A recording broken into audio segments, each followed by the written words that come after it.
or good morning, everyone. Again, this is Ron. Just on our last on yesterday, we sort of fielded questions really that kind of fueled most of the session, and so maybe we'll start there and see if there's any questions we can answer, and we'll start from there to see how things go. Any questions, guys, on what we may have discussed yesterday? I had some questions about what we discussed yesterday, and I was waiting on Pastor to get on. But maybe if anybody has something they want to elaborate on, any questions, please feel free.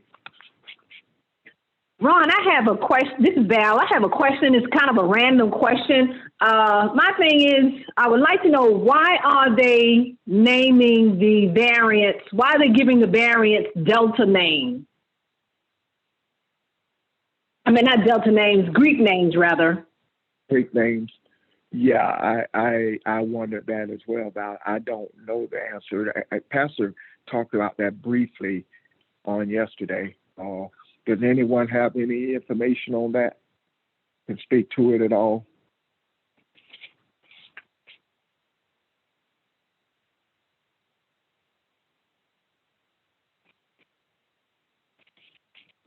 I was looking something else up, Val, but that's a good point, because I meant to look up what that meant. That they Omicron. I meant to look that up to see what it meant, but I don't have an answer for you as of yet. It talks Okay. about their the World Health Organization beginning to name them these letters to avoid confusion and stigma. For instance, you had COVID-19. Well, Delta is a Greek name, and then Omicron is a Greek name. So I don't know what the confusion was about, because they skipped the new and the Xi before they went to Omicron. So I don't know. I read, this is Ramel. I read that they chose to, I was looking up what Omicron meant, and I read where the news article said the reason they chose the Greek alphabet, they left off the Nu and XI, is because they wanted to keep that stigma, like you said, off of countries. And XI is a very popular name in Chinese, and so that's why they skipped over those two words in particular. That's what the article said. Okay. Val, does that answer it for you? Yeah, well, no, I mean, like, kind of so, because it's like, I mean, okay, they talk about confusion. I mean, what kind of confusion would you have by just giving them random names? I mean, that's like when they do the different, what, is it the tornadoes, hurricanes, they give them names. But my thing is, okay, why? Huh? They're not random, Val. Okay.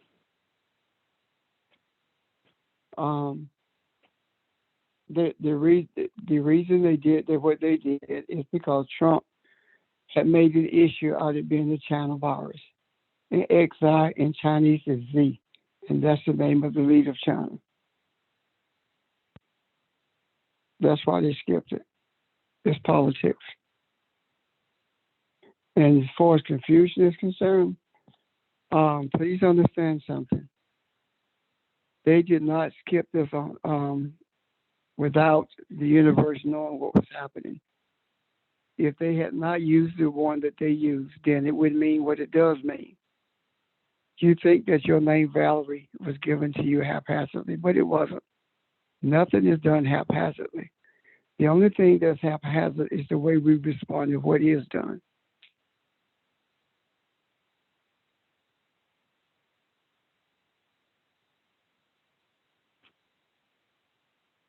Okay, thank you.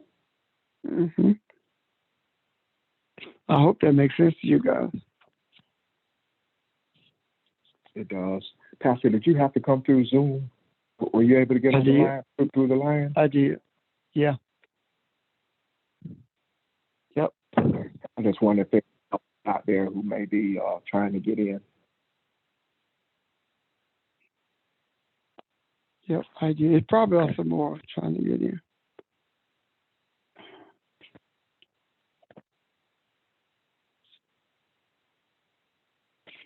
We were just starting off by fielding questions, pretty much about anything. So that was the first question. Anyone else have a question?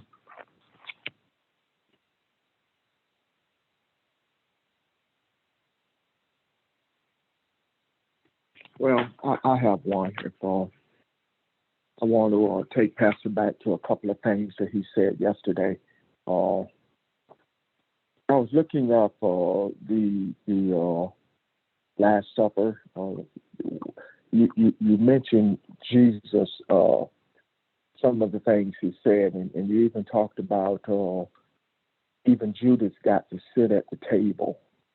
What's the significance of that again? Go over that for me one more time, if you don't mind. All of us, that says to me that everyone, regardless of what they believe, have access to whatever Jesus has to offer.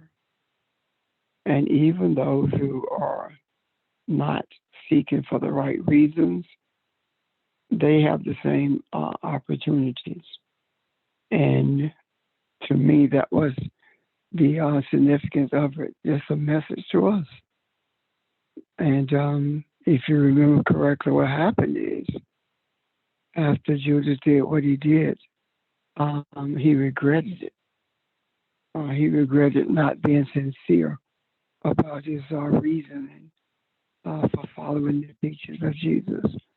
As a matter of fact, I see Judas, and this is going to sound probably real crazy, but I see that religion is Judas. The church is Judas.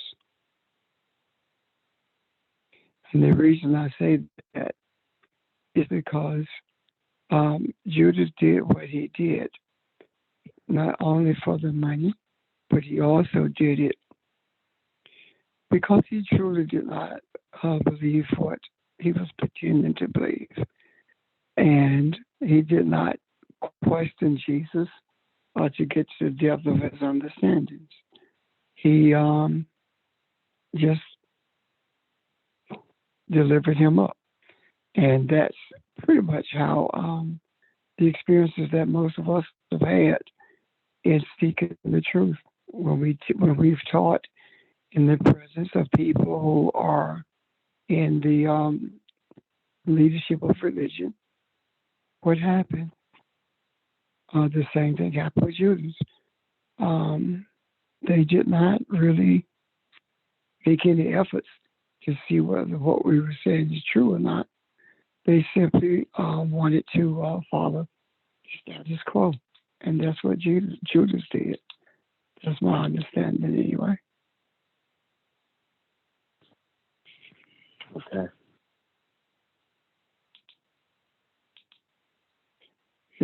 It's funny you say, you talk about religion with the comparison there. I was trying to find the scripture. I think it's in Mark, maybe chapter 14. I wrote some stuff down where it says it would be better for him to not have been born. So with that comparison, that just makes it a little interesting to me that you say that. I'm trying to find it here.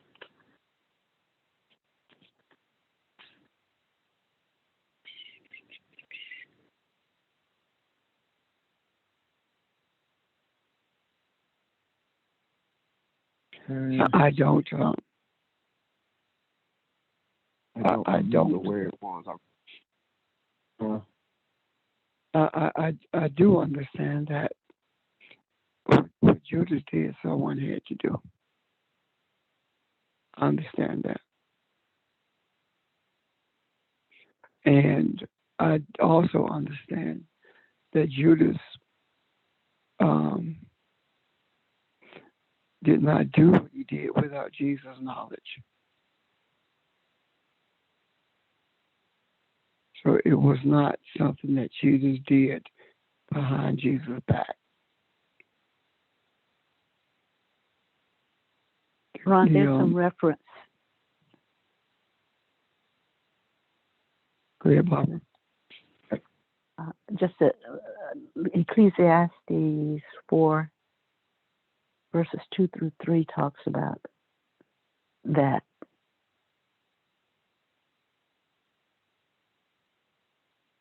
What does it say, Barbara? If you don't mind. Let's see. And I declared that the dead who had already died are happier than the living who are still alive, but better than both is the one who has never been born, who has not seen the evil that is done under the sun.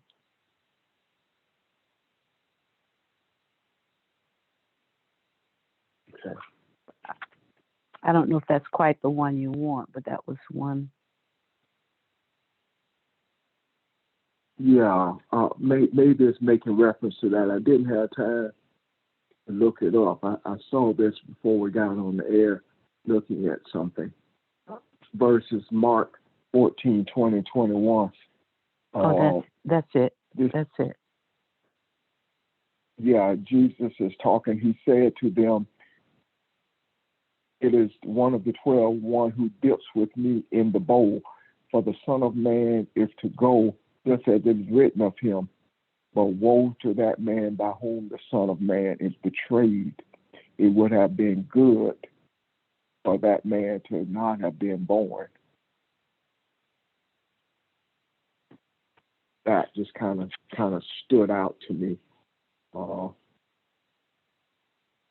I agree. What happened was extremely necessary, and maybe it does tie into the scripture in Ecclesiastes that Barbara just read. Well, if you think about what that verse is saying, I mean, it's true. Apart, what is life apart from knowing who we are? We're walking dead, and what's our purpose in terms of contributing to the good of mankind if we don't understand who we are? We may as well, go back into life cycle and be recycled again somewhere until we are ready to receive that awakening, that understanding of who we are. So the better than not being born simply means, for me, from a spiritual perspective, if I'm not contributing to the good of mankind, or to the benefit of mankind, or to the balance of mankind, maybe next time, maybe next life. Yeah, see that yeah, you're exactly right. That does make sense. Understanding that being human has more to do with mankind than it does you as an individual. So if that is the case, then you what he's saying to him, I guess you have missed an opportunity here. You have missed an opportunity for mankind. So. Or I don't know how that could be. Ron, it could be that also, in addition to that he, and that the misery that he's going to endure as a result of what he did is going to make him wish he had never been born. And as a result of that misery, what did he do? He took his life. Yes. Yes.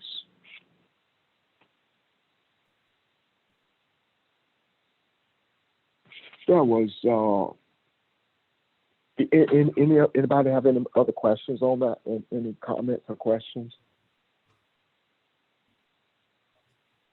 Okay. There was one other question, and when I started looking at this, I was kind of skipping around, I admit, and I was looking at it from the perspective of all the Gospels that spoke on it. And the one in Luke is very interesting to me. And I'm reading from the American Standard, okay? And I'm in Luke chapter 22. Let me find one. Luke chapter 22, and I'm going to start with verse 28. And if someone has a different, because I know, Barbara, you have a different Bible. I want to hear it from your Bible too, Luke 22 and 28. But it says, I'm going to read through verse 30. And you are those who have stood by me in my trials. This is Jesus talking to the disciples. And just as my Father has granted me a kingdom, I grant you that you may eat and drink at my table at my kingdom. And you will sit on thrones judging the 12 tribes of Israel. Now, that's the New American Standard version of that. I guess as many times as I've looked at this, I've never caught that. I've never seen how that was written. And it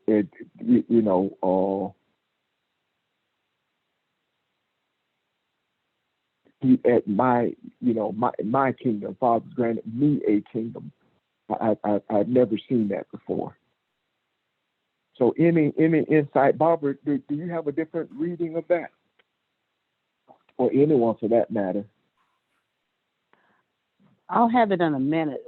This version, the verses are not differentiated. We just have the chapters, so I have to go back and compare the verses against what's in here. So maybe someone else can speak while I'm doing that.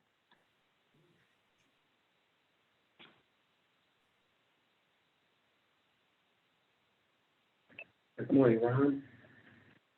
Yes, sir. George, again, I'm just grateful to the Bible, the message from Peterson, and the verses that you mentioned were verses 22 through, chapter 22. Chapter 22, yeah, verses 28 through 30. Yes, sir. Okay, verses 28 through 30.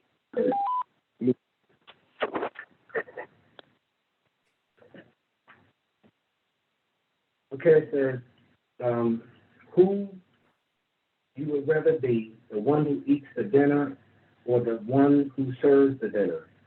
You rather eat and be served, right?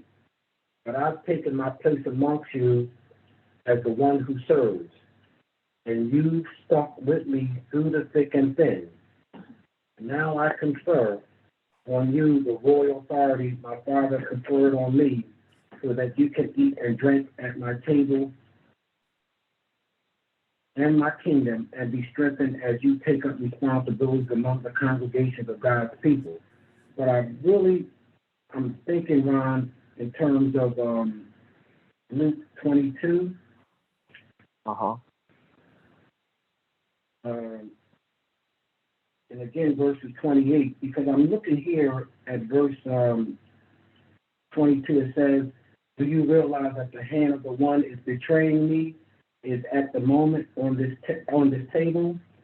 It's true that the Son of Man is going down a path already marked out. No surprises there.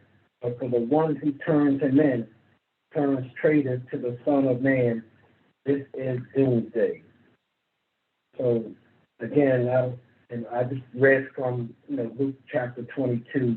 That was verses 22 through 23. Okay. And that's the version I have, Ron.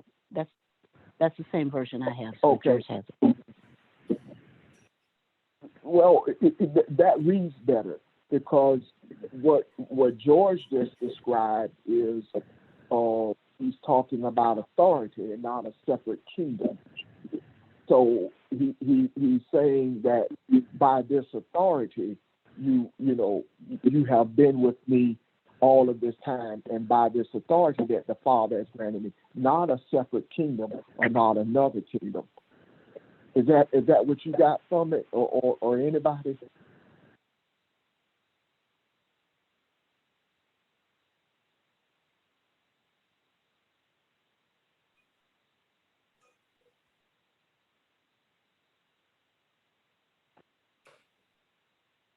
Yeah, Maybe it says, I confer on you the royal authority my Father conferred on me, meaning what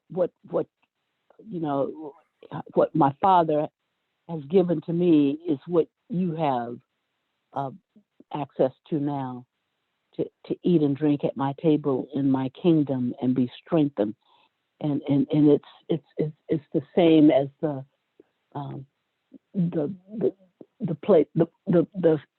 principles that rule us from the perspective of the Creator. And so it simply says we have the same access to partake as does Jesus. But we also have have the responsibility. We also have to. It says be strengthened as you take up responsibilities among the congregations of God's people, which says that we are not our own and we have responsibilities for everyone. Okay. Well, this the New American Standard, I think that was poorly written. It kind of throws you off a little bit.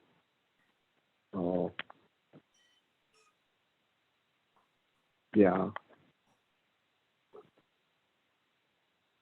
I like your and George's explanation of that. Kind of makes more sense.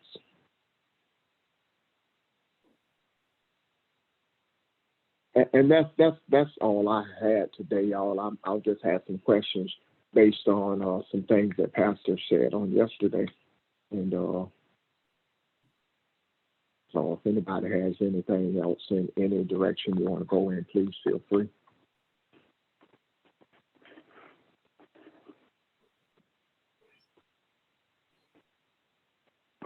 When I think about what Judas did, I cannot help but see it in relationship to what we are dealing with daily, because if the scripture says that we are to pick up our cross and follow Him, the scripture says that we are to crucify ourselves daily. And if you're not carrying the cross, which means that the condemnation that you face from other people, if you're not crucifying yourself daily, which means that you are in the process of separating yourself from those things that hinder you from being able to walk in the truth that you know, then that says to me that you are in a position of betrayal if you're pretending to do that. And being in that place of betrayal doesn't make it any different than Judas. Why did Judas do what he did? He did what he did for financial gain. Why is it that religion keeps along the pathway that it's traveling? Because they don't want to lose the financial gain. So I think that this whole story, or the whole emphasis that's placed on Judas, is telling a far deeper story than the man going to the enemies of a man and having him killed. I think it plays a far deeper role than that. And I think that it speaks much louder about where we are now and have been for quite some time than it has ever spoken. I also believe that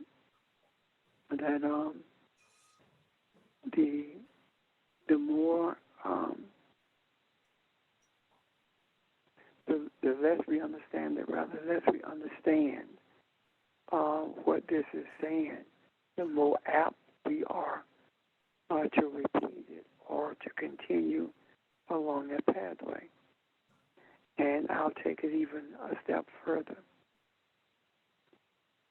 Jesus said that, and when we talk about the table, Jesus said that do this as often as it takes for you to remember me. So if you're continuously doing this, that means that you have no memory of what he was talking about.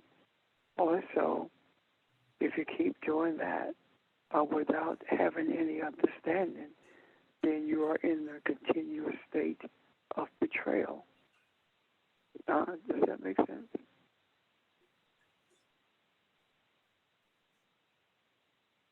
It does. To me, it does. So the with Judas being sorry for what he did and how he died, does that mean that is that a portion or different way of saying repentance? And is that just does that speak of repentance and what does that say? It does. As a matter of fact, we were all Judas and didn't even know it. The thing that kept us focused was sincerity. We really thought that was right. And because of that, mercy delivered us, and a whole lot of others, by the way. However, those who were in leadership,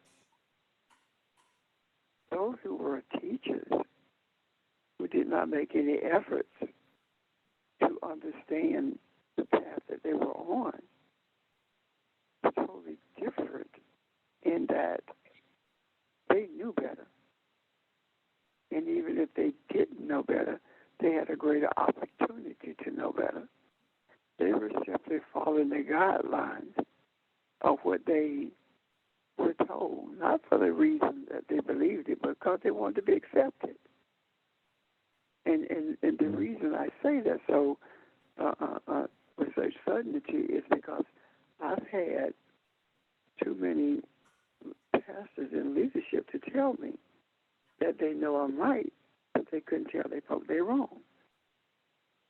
I have too many people who I know right now who see what's being taught is the truth, but yet they continue in that pathway that they've been on all the time. So the question becomes, who are they? They are worse than Judas, because at least Judas repented. They know better and still didn't repent. And that in itself creates more chaos and give more energy, more life to the unrightness that exists in this earth. And I know I have people in my family who have been told better and believe that is true, but still won't change. So who are they? And I'm sure that you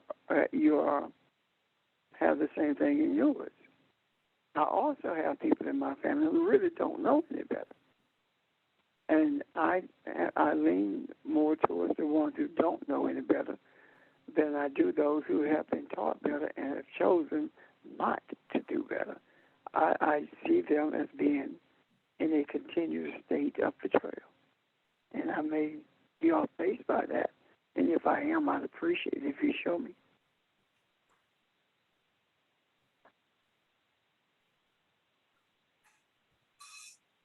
Any ideas or thoughts about that?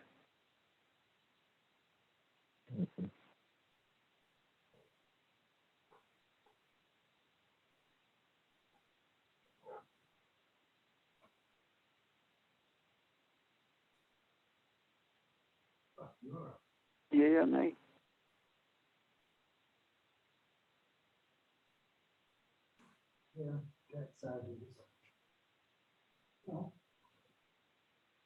Someone say something? I have no ideas. Anyone else?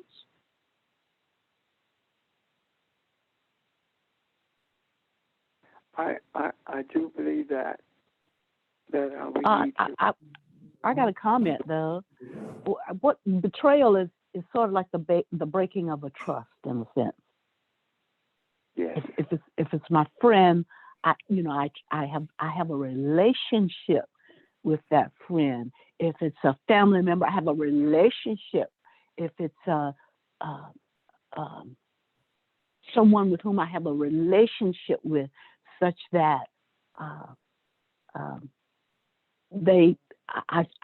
there's a breaking of the trust for some reason, whatever.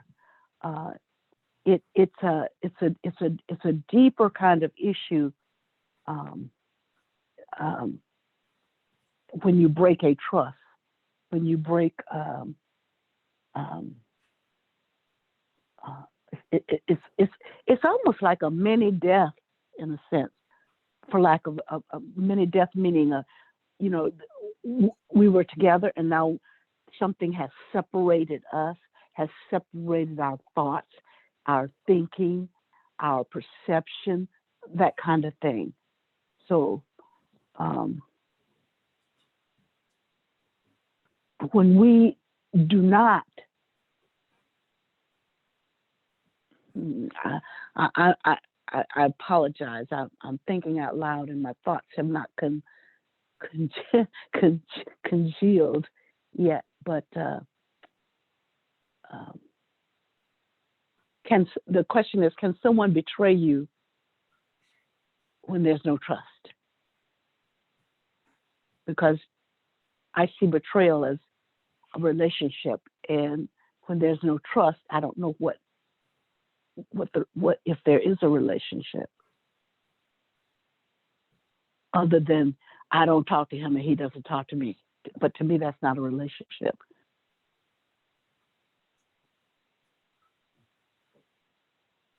And the question also for me is, was there then that kind of relationship, a true relationship, a genuine relationship between Judas and the Christ?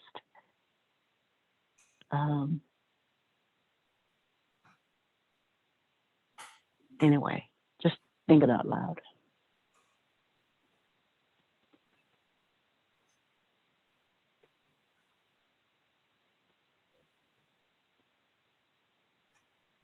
If there was a genuine relationship, and I think it was, especially in the beginning,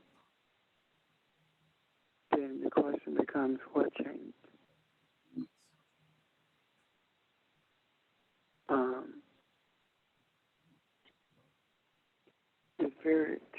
It's complicated because, and the complication for me is understanding that it was necessary for Judas to do what he did,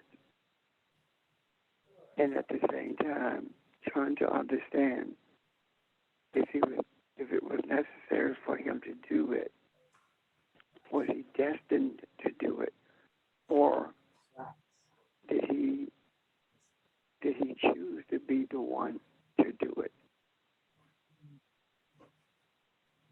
That, to me, that's the complication. If he chose to be the one, then that's on him. If he was destined to be the one, then he followed through with what he was created to do. So is it really on him?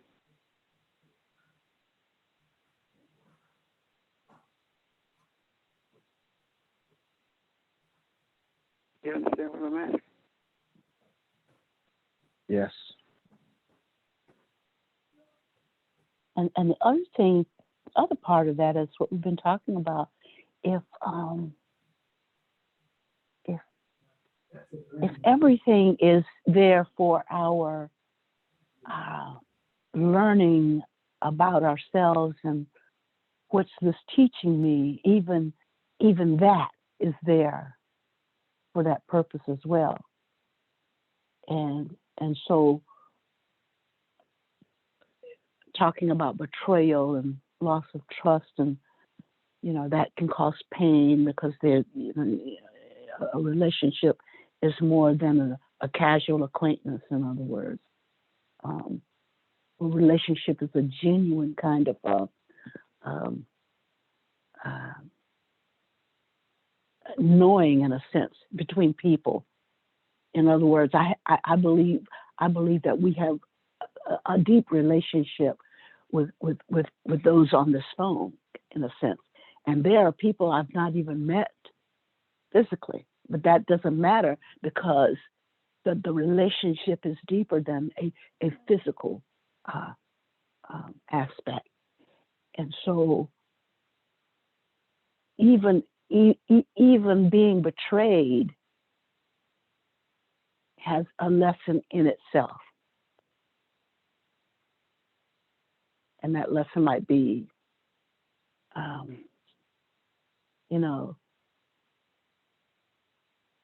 letting go and let things play out for themselves. For instance, a child might betray a parent in terms of the trust and we've talked about tough love, things like that. In a sense, are we to feel betrayal when a child is so strung out on drugs that he doesn't know himself or herself or his parents or remember that relationship? So what's the lesson in that? And can we be betrayed? And why do we feel betrayed in that aspect?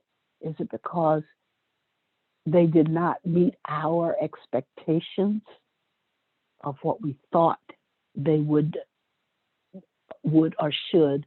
It's one of those woulda, coulda, shoulda things been or attained in their lives. And if in fact that's the reason, it's not part of feeling quote unquote betrayed, an emotion that we overlay on that because someone did not meet our expectations. So it is kind of complicated, but the issue is, even in betrayal, what is the message, and what is the truth to be gleaned from that? Because if I put a value on it, then that value implies that someone didn't meet my expectation. Again, I'm rambling, but I'm just trying to talk it out. I don't think you're rambling at all. If we look at it on a broader scale and not just see an individual person betraying an individual person, suppose that we just see not just Jesus, but we see the message. And when we look at Judas, what we see is someone who is totally against that message because they can't control it. And now what happens is there's a whole cadre of people who have formed an alliance that will take that message and make it be what they want it to be, which is, in a sense, betraying the true nature of the message. And there are those who are holding fast to the message. And the effort is to destroy destroy the message because it cannot be controlled by the group who seeks to control it. Then if that is the case, then the attitude or the nature, the essence of what Judas represents is far more than betraying an individual. It is the betrayal of an opportunity for mankind to become human. And that betrayal is rewarded by the riches of the earth, only to find out that there is no true compensation for seeking to separate the truth from man or to destroy the what's being taught or to manipulate it to the extent that it is no longer it no longer has the power to change men. If we see it from that perspective, then everything that is an affront to the truth of what the scriptures are saying is a Judas. Would that be true?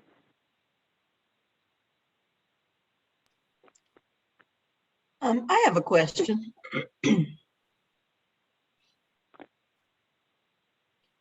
I mean, I have a thought and a question. If Jesus knew what was going to happen, I'm wondering why he would use that word betrayal. If he knew what was going to happen and it was supposed to happen, why would he characterize it in that way? Because if he knew it was going to happen and it was supposed to happen, my thought is that he wouldn't take it personally. I mean, not in the way we take things personally. So I kind of think he meant more that it was a betrayal of the message and the kinds of things he'd been teaching them, as opposed to it being a betrayal of him, because he knew what he was here to do and what he had to do. Whereas Judas had not yet, and Judas and all the disciples had not yet fully taken on and internalized what Jesus was teaching them, because that didn't happen until after the resurrection. So I kind of wonder about the language there, and if it really meant betrayal of him or the betrayal of the message and all that he had taught them. Do you see what I'm saying? I do. Well, Audrey, I remember vaguely having read, doing some research some years ago, that the word betrayal was not used. It was another word. I cannot remember for the life of me what it was. However, it did speak to what you just described, in that it was saying that if Jesus knew what he was going to do, it could not possibly be a betrayal. And it was, in the same line, in the same voice, it was that had to take place along those same lines. And because if that had not taken place, that would not have been a crucifixion. So what was it if it wasn't a betrayal? It wasn't a betrayal of the man. It was an effort to end the message. When king was killed, it ended the message. When Jesus was assassinated or crucified, it was intended that the message would end, but it only amplified it. So I'm searching trying to remember the word that was used. Something that you said just sparked something in what I read a minute ago, a long minute, meaning whatever, however long that was. But if everything is spiritual, and what happens in the spirit is manifested in the physical plane, it's sort of like a mirror, as above, so below sort of thing. So in the physical, when we think about betraying, and this smacks back to what Audrey was saying, in the physical, when we talk about betrayal from our ego perspective, then we think about mistrust and, dishonor and loss of confidence in someone, that kind of thing. And the pain associated with those kinds of things. But if we look at betray from the spiritual perspective, and you separate the word be and tray, then you can sort of see that it's implying being like a tray. You serve with a tray. You serve this or you serve that. It implies then that the message continues on because, again, I'm talking this through, message continues on because it's a mirrored non-ego look at what a tray does. Betray. Being a tray means that you're serving, you're acting as a servant, you're giving, you're sharing, you're feeding, you're being the tray that food, you're being the vessel that food is carried upon or carried in, that kind of thing. So I can see what you're saying, you and Audrey are saying about the message continuing on when you flip that and you don't look at betray from a physical perspective, but look at it from another angle of a vessel for truth, if you will, a vessel which carries truth. I don't even know if that resonates, but anyway. So I've been looking at the word betray throughout the New Testament during this discussion and looking at it in the Aramaic as well. And I found in places where they use betray.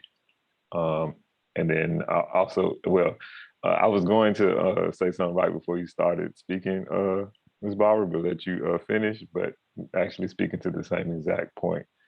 The other times it has been used as betray. It is simply used as that he might deliver him unto them. And that's used in several places through in the books, even in the same chapter, Luke 22, earlier in what's that, 4 and then 6. Yes, deliver him unto, which also fits in line more so with Jesus already knew that this was going to happen, number one. And then number two, in terms of looking at it from that perspective, it's not even something that is, I guess, in a sense, what we would view as being negative, because what was actually taking place was that message was being spread more widely, as Pastor Richard mentioned a little while ago.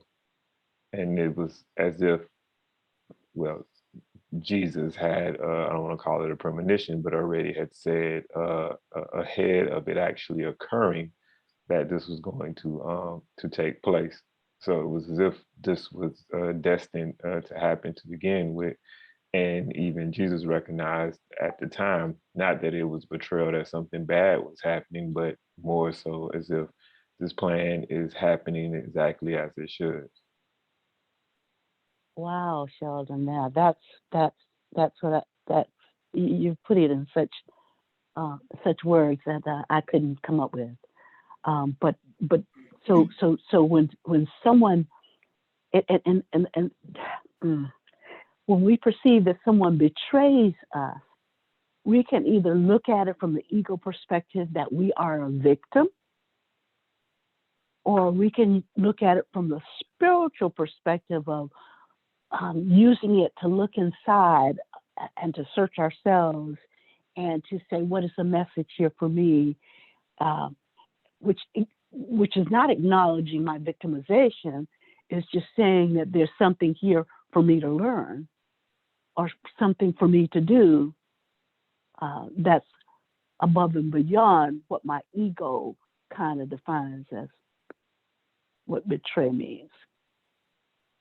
Yes, and I think the reason why I'm not going to say like we individually, but the way that this was originally perceived widely as a betrayal from a lack of understanding and awareness, in terms of, like you just said, that being viewed as a negative thing, where I can imagine as it relates to not betrayal, but to be delivered, to have a much larger platform to get this message across. If you think about what Jesus has said and done in his teachings, etc., up until this point, him actually having this was looked at as a great opportunity in a sense. I know that may sound a little weird, but this is what all his energy and effort had been going into up until this point,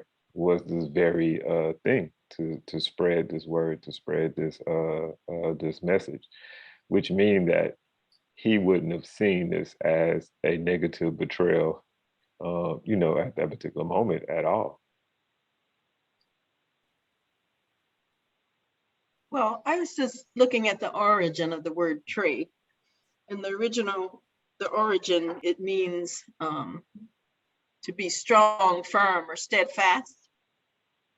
And then I looked at the word betray, and that the part B comes from a root that means it's about, around, thoroughly, completely, to make or to cause, or to seem, or to provide with. So in that regard, it seems like this betrayal was a way to provide for the message to spread. Exactly. It seems That's like the light. more like that's what it meant. And it can't be questioned that that was the result of this.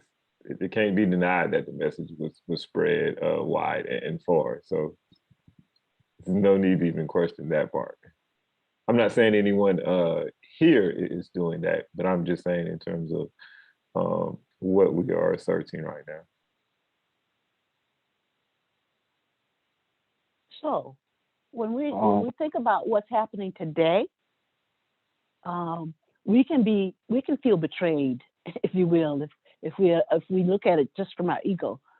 We can feel betrayed by what politicians are doing, or what they're doing in terms of redistricting and gerrymandering these maps, or whatever the issue is. We can feel betrayed, or we can flip that thing and look at it from another perspective, the spiritual perspective of asking. And I believe that's what we do when we sit and talk through these lessons. Okay, what is the spiritual light here? Because we are not victims, regardless of what it seems. regardless of the darkness that seems to be out there, we are light. And so, what is the enlightened thing that we need to, enlightened message we need to pull from what seems to be darkness in a sense? I am not a victim. I am not a victim. I refuse to be a victim. And so in refusing to be that victim, I have to find the light. I have to uncover the light in me, in a sense.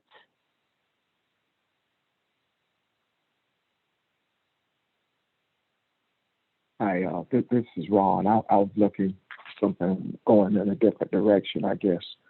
But I was looking at Psalm 41.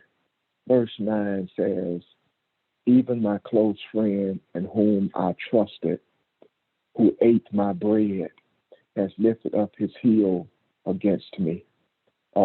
That's the verse that when I looked to see if there was any reference to the Old Testament from that verse in Luke, where he talked about for him to not have been born. So I guess from looking at it from that perspective, that being prophecy, that answers the question that Jesus did know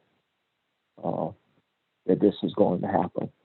This was, I guess, using pastor's word, I guess something that was predestined.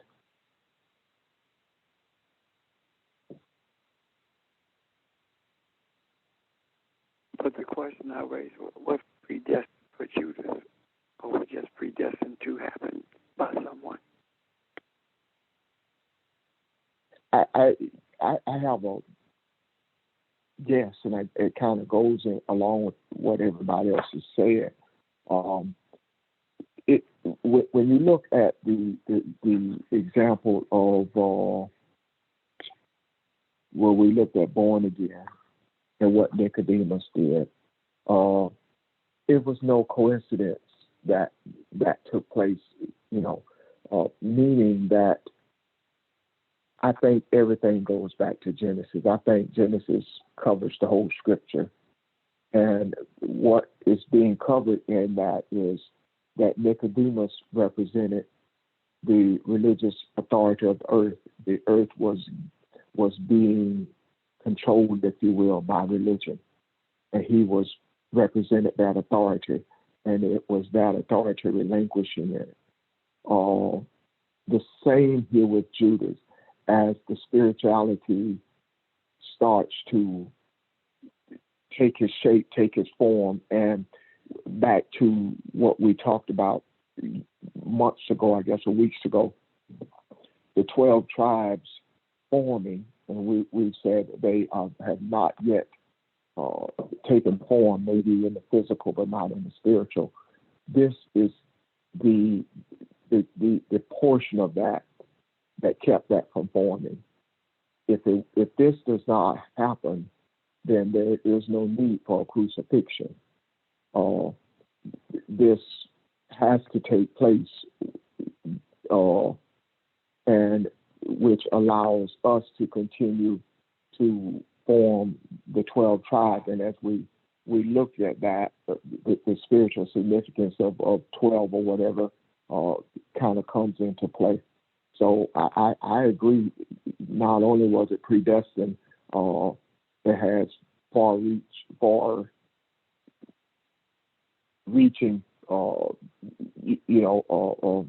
consequences. The part of that verse that I read to you that I don't get is he says he lifted his heel against me, and I didn't get that part of it.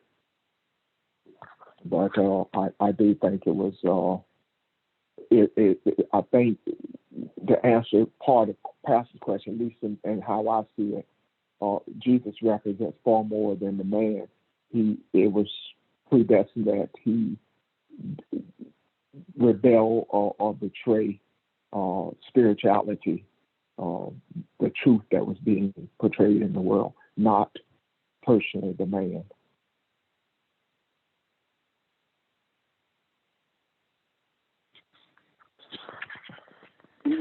What also publicly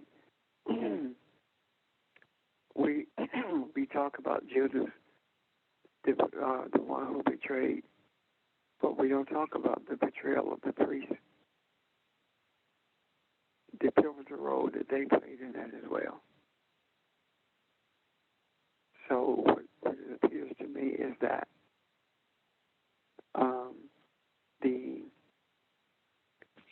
the Romans, who were the governmental powers, and the priests, who were the religious powers, entered an understanding or an agreement that they were going to rid the world of what Jesus was teaching and what they meant for his bad.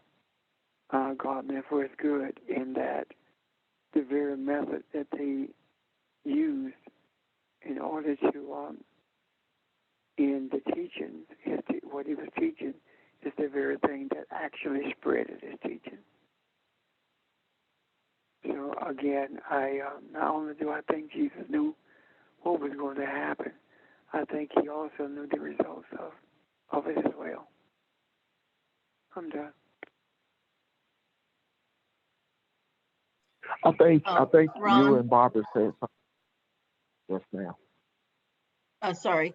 I just wanted to interject that in Middle Eastern culture, showing the soles of your feet, if somebody is rude, it's a rude thing to do because your feet are very dirty. Well, at least back then they were very dirty because you walked everywhere and all that kind of stuff. But it was a very rude gesture. Okay. So it's highly insulting. Yes. Something else that Pastor just said, I think what Judas did and what he represents is far worse than the priest, or even all those who cried out to crucify him. And the reason why I say that is there was no expectation of the priests. They represented religion, and they fulfilled their role the way they were supposed to. There was a greater expectation for he that I call friend.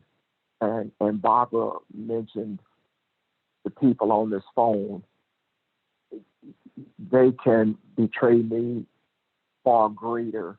It'll be a far greater pain than someone else who may even be in my family because of the relationship and the direction that we're going in here. So the search for truth puts us in a unique place that you don't gather from all relationships. And I think that's why he stands out more than just anyone else who's a part of this story. However, the one that causes me the greatest pain provides for me the opportunity to show and expose the greatest light. I mean, it doesn't mean that being betrayed, we won't have the pain associated with it. But what are we going to do with it?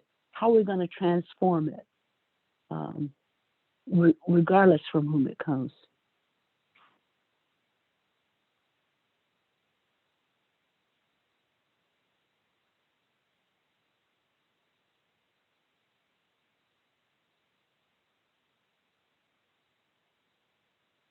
I do not believe that Jesus, after being resurrected, said anything else about Judas and what Judas did. What he talked about was just prior to what was going to happen while they were at the table, that he that sits at the table with me and sups with me is going to betray me. But after that, his words didn't give life to what Judas did and to the betrayal.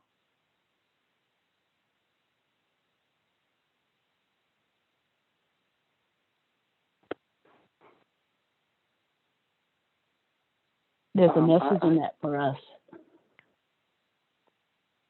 and not only that, the message also with the disciples making an effort to replace Judas so that things could be as they were prior to the crucifixion. It did not work out for them. So I think there are several messages, as you said, in there for us. Let it go. If someone has done something to you that you consider a betrayal or something that you feel that it hurt you, let it go. Because through the pain of it all comes a greater message for everyone else. And as a matter of fact, the idea of Judas having delivered the teacher into the hands of the murderers actually enhanced the message. So we should not, I guess, concern ourselves with having been delivered into the hands of persecutors, because in that there is a greater message.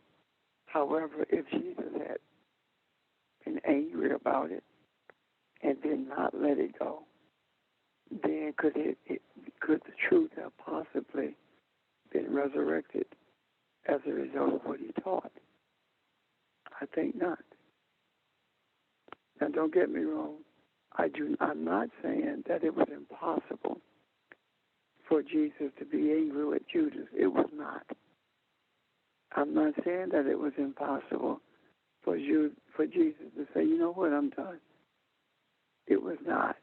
I am saying that because he did what he did, the way that he did it, as Barbara said, is a message to us to follow the same pathway when we are faced with those types of obstacles.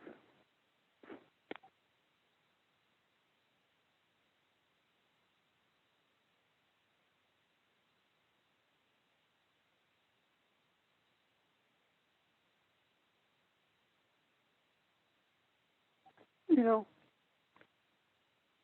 who are we to make the decisions about what's right in terms of the things that are placed before us that we must do and what's wrong? And I'm not talking about right or wrong in terms of morals. I'm talking about right or wrong in terms of things we just don't want to do because we don't want to. Not based on Scripture, but just because we feel like that's not something we want to do. It is my belief that once you embark on this journey and have committed yourself to the resurrection of truth, you don't have a right to make that decision. You have given up all rights to make a decision about not doing something simply because you don't like it or you don't feel like you should do it. When all in all, you know it is not adverse to the Scriptures, it is not adverse to the truth, you just don't want to do it. You don't have a right to do that. As a matter of fact, if you feel like you have a right to do that, then your commitment is questioned. Because with commitment comes the giving up of your likes and dislikes, because your commitment is the thing that guides you, is the constant catalyst in your life that pushes you in the direction that you've chosen to travel. And when you've chosen to do that, giving up everything to do that, you've also given up that right to make a decision based on your likes and dislikes. Does that make sense? Yeah.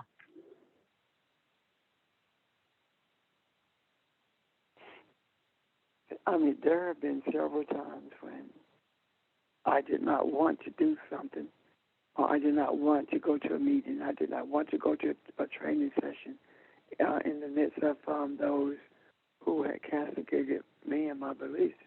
However, I knew I had to be there. And I could very easily have stayed at home, but I had to push myself to go.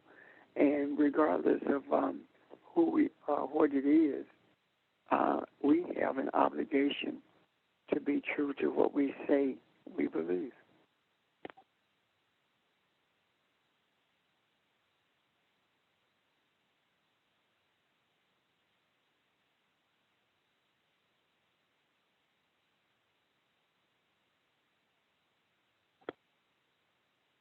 So what do we see here? What are we saying about Judas? Someone want to put it together. Sheldon, Barbara, Ron, Audrey, somebody, Romeo, anybody.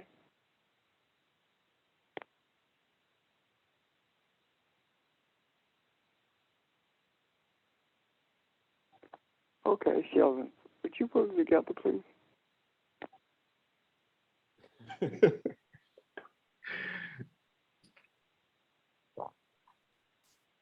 Those things in terms of Judas, we have looked at Judas. Well, we say over and over again, I've said it many times, I don't know how much we actually believed it, that all things work for the better of the good. And we've always, I guess, approached or viewed this particular situation as Judas just being bad and terrible and not even recognizing, even though it's right there in our face the entire time, the greatness or the goodness and everything that transpired, and definitely not the fact that this may have been something that Jesus actually welcomed and didn't look at it from the framework of someone is doing something bad or wrong or terrible to me, and that this could have been all part of the master plan. I wonder, well, just as I was talking, I even wonder how much of this is even, and I've said it before, but I see it in a different light, even a sacrifice. A sacrifice means that you are giving up something that you don't want to give up.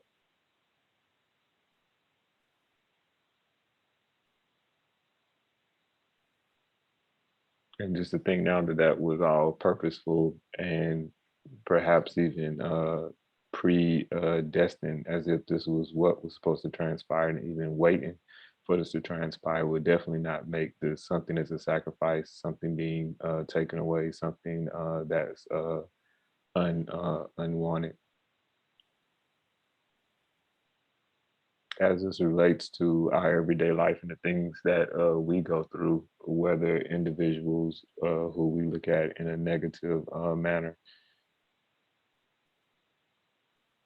or not, they, in a sense, could be, or they do play the role of a Judas as well. I think it is incumbent upon us, our responsibility to move on from that and not to see them necessarily in that way, so that we can extract the most out of the situations of everyday life in terms of passing and providing and making available the same exact message, in a sense. And when I say make the message available, I don't mean in terms of standing on the corner or preaching. I mean make the message available in our everyday life, and those particular, well, as we work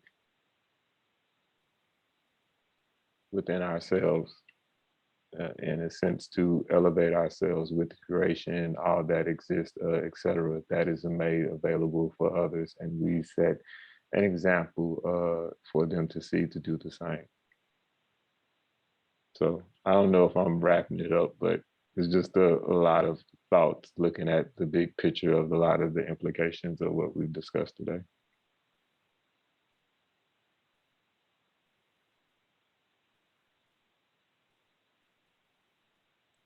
Well, also, I want to add, Sheldon, that this word betrayal, in today's terms, we take it so personally, and we don't look at the opportunity it provides to shed light. We just take it personally as an attack on us.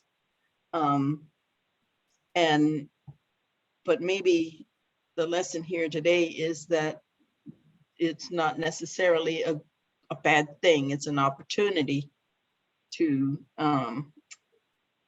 shed light on things.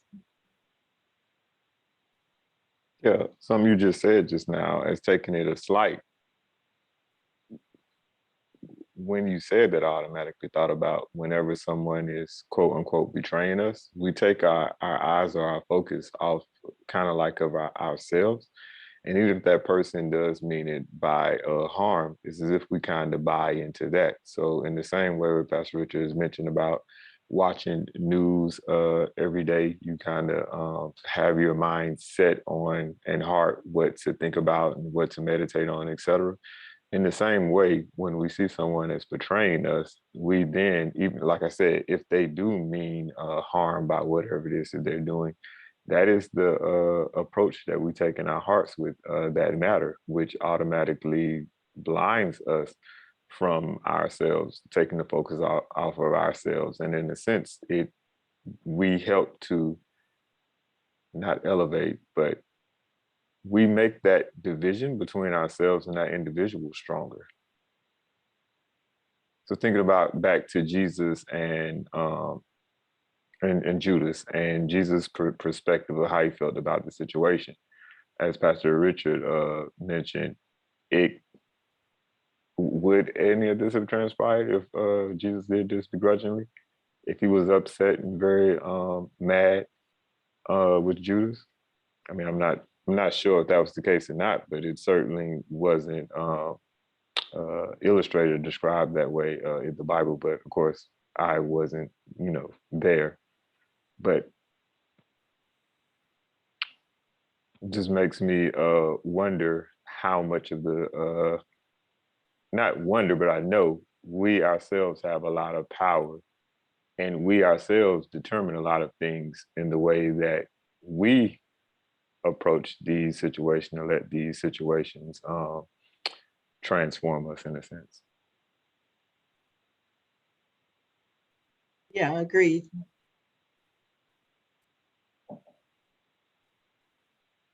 We are we constantly talk about in our lessons being attached to everything and everybody, and not being able to detach that.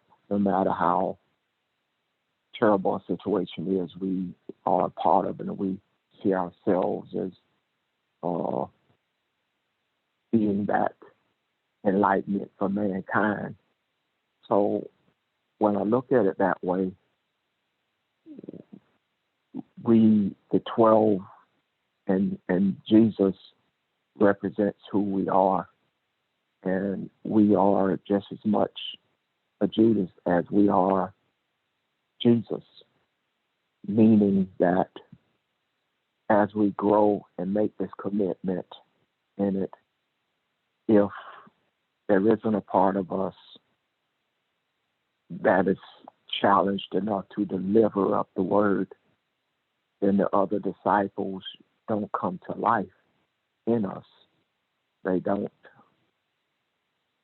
not activated. They remain just pupils and never move forward with their actions. So as hideous and terrible as that sound, as I think Audrey said, or Sean, I can't remember, delivering up kind of offers something new. It puts it in another place. And that's kind of how I see what happened if we look at this as a lesson as to where it moves us today.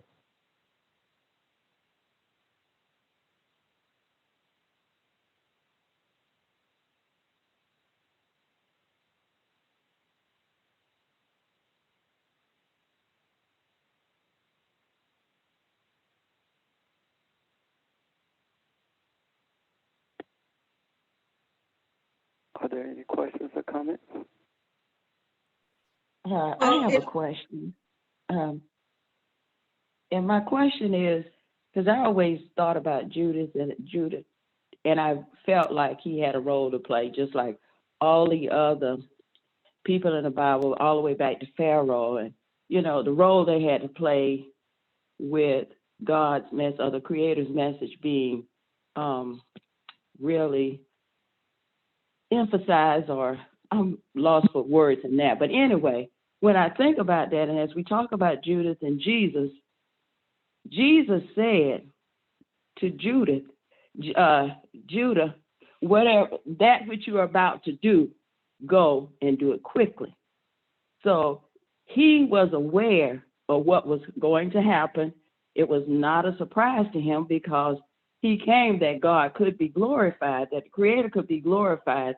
So all of this is part of the plan of being delivered up to the priest and the herald and all that stuff, being delivered so that God could be glorified and that the message could be revealed. And there is something in that for all of us, knowing that these things that come our way is a way, in a sense, it could be considered betrayal, but if we look at it as a way of helping us get to the next level, it would probably be a better way of looking at it, a more positive way of looking at it. Because when I read and I remember, Jesus said, that what you're about to do, go do it quickly. So I don't know if he said that so that Judas wouldn't change his mind or what, but he said, go do it. Even though Jesus said the one that's about to betray me is sitting right here with us. And the one I give the bread to is going to betray me. And the disciples was just as, was not aware that he was talking about Judas.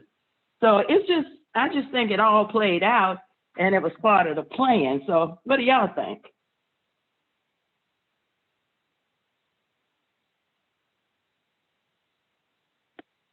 I agree with you. I'm sorry. Go ahead, Pastor. Go ahead, Rob. I was just simply going to say I affirm and agree with you,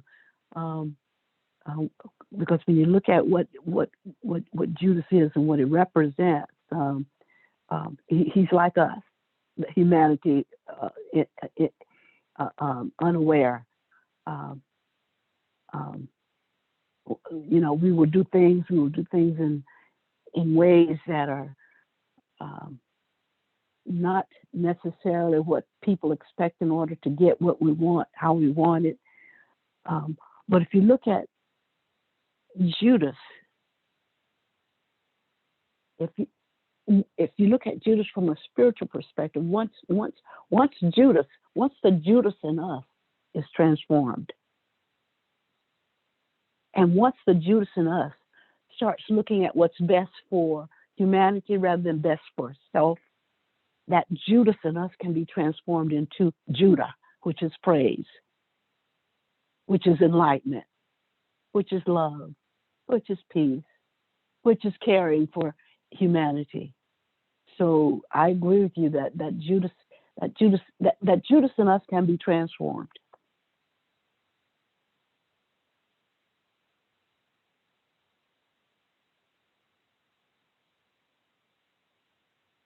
And to further speak to that, Barbara, maybe the Judas in us has been transformed. Maybe if I'm seeing us as the 12 and the Word and Jesus and all of that is in us, maybe the transformation took place in his repentance, so that none of us who get on this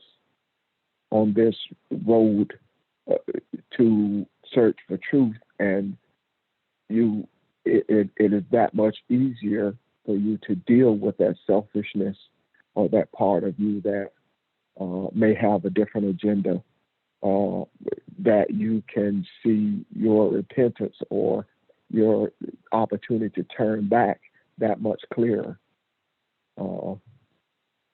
So maybe all of that is a part of what took place.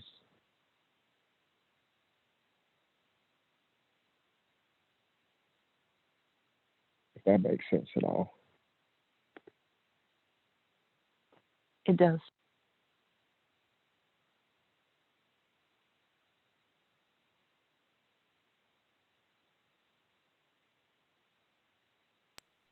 You know what this makes me think about a little? I don't know why, but anyway, um, the Charleston church massacre, when they invited that young man in there to participate in their prayer service or whatever they were, their Bible study or whatever they were having. But he effectively betrayed them because they took him in as someone who they felt they could share the gospel with or whatever. But he effectively betrayed them in what he did to them. But instead of it turning into a civil war or whatever, they forgave him. And look how much light that shed around this country, but not only the world, not only this country, but the world. So I think, yeah, we have to look at the opportunities that provides. Yes, it hurts, it's painful, it's all of that, but it also provides an opportunity to shed light. And I think I agree with, was it Mary that was speaking earlier, that, yeah, this was something that had to happen with Judas and Jesus so that the light could be spread. Another thought that I had too is as we've been discussing over the weekend, well, I've been listening in, not necessarily discussing. I remembered when Jesus and the disciples were walking around, and I can't remember where they were going, and the disciples saw this blind man, and they said, "Who's seeing? The mother or the father?" And Jesus said, "None. It's done so that God could be glorified." So in that example, that helps me through difficult situation, knowing that whatever is going on is for me to move to the next level. And I have to look at it that way once I get over the initial shock. So all of these things that are happening is for the Creator to be manifested, the Creator to be recognized, to be, and I don't have the right terminology like y'all do, but I'm thinking about just knowing who we are and who has the final say so, as we used to say in church. Thank you. And Mary, the thing that you really said there was, it helps us to know the Creator that we are. Because it's as we go through these things that we understand the power and the strength we have as being one with the Creator. I agree. That is true, because it helps us to know that. Thank you.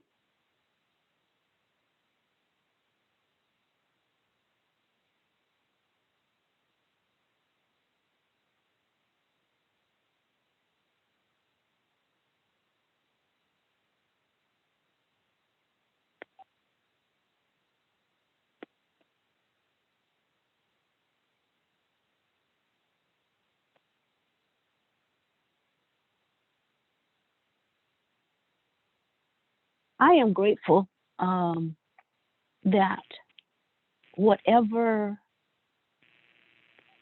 questions come up and whatever verses are discussed, that light is shed on it by the discussion and by the questions asked, that the things that I did not anticipate even being able to access and understand, that someone will say something or a question will be asked, and light exposes truth. So I'm grateful to all of you for that.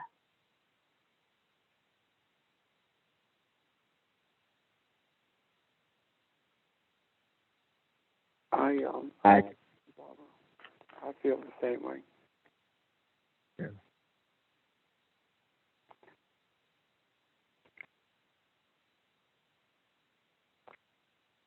There is something in that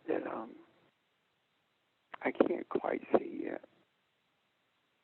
The whole concept of the truth being delivered to the hands of destruction by praise. Because Judah means praise, or he will praise. And the truth that of Yeshua is about deliverance.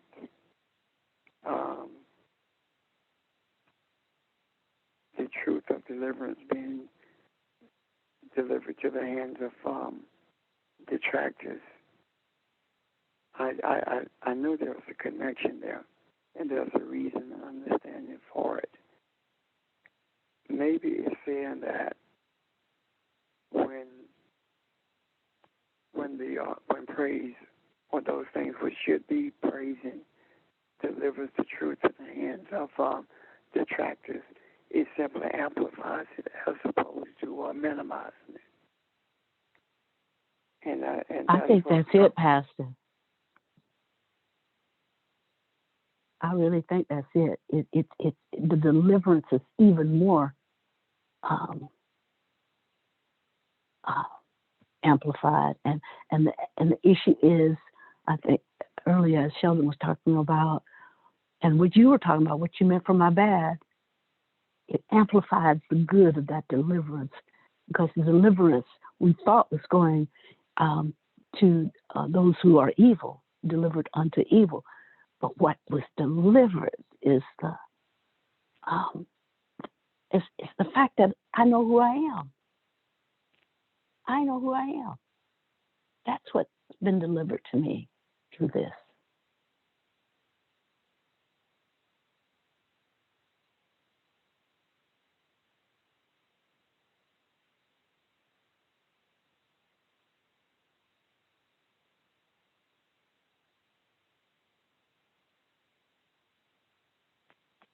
Ron, anything else?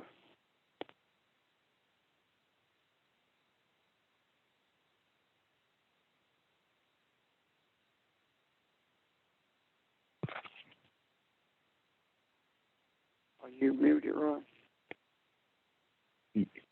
Yes, I was. No, I don't have anything else. That's all. I love these discussions, though. This is awesome. I like that.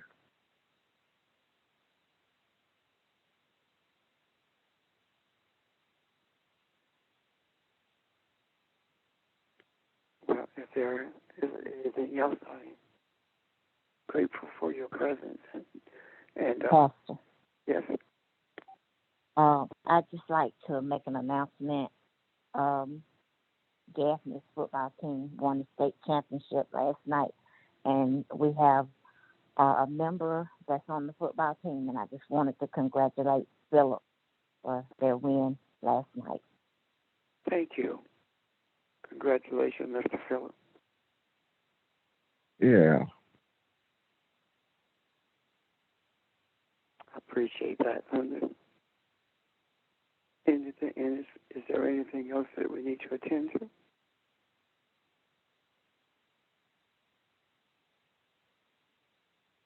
Okay. Ron, you got it. Well, just appreciate the discussion we had today, and any questions or comments, we'll meet tomorrow at 6. Everybody enjoy the rest of your day. Enjoy the rest of your weekend. Thank you. Thank you. Thank you. Have a good day. Thank you. Bye, family.